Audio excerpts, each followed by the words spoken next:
Hi, this is a very short video just explaining how to install the Kuma USB wireless adapter on Windows 10. So normally if you want to connect your laptop to a wireless connection, you'd simply put your mouse on the wireless symbol, click once, and a list of available connections will appear. So as you can see here, this is the normal laptop antenna. We've got about 10 options on networks we can connect to, and most of them have got sort of 1 or 2 bars. Let's just take TP-Link 9A as an example, 2 bars there.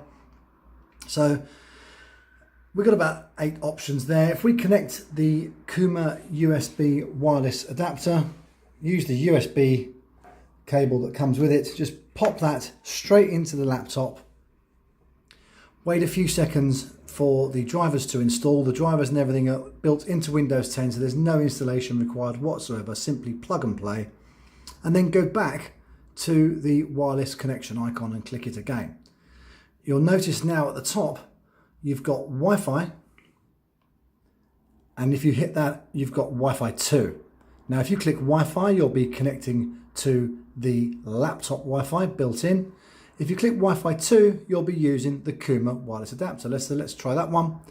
And if you look now, you'll notice there's a lot more options. We can scroll down, there's probably 10 or 15 at least.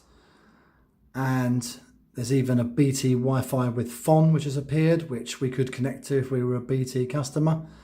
And as it's a directional aerial, we can move that around. So let's put that antenna and point that towards the window. Have a little rescan there. Click on Wi-Fi 2 again. And you'll see there's now even more connections that have appeared. And the ones that did have 2 bars have now got 5.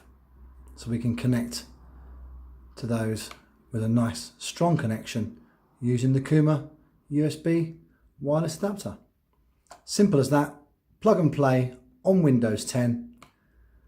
Hope you've enjoyed watching, and I hope you enjoy using your Kuma USB wireless adapter. Thanks for watching.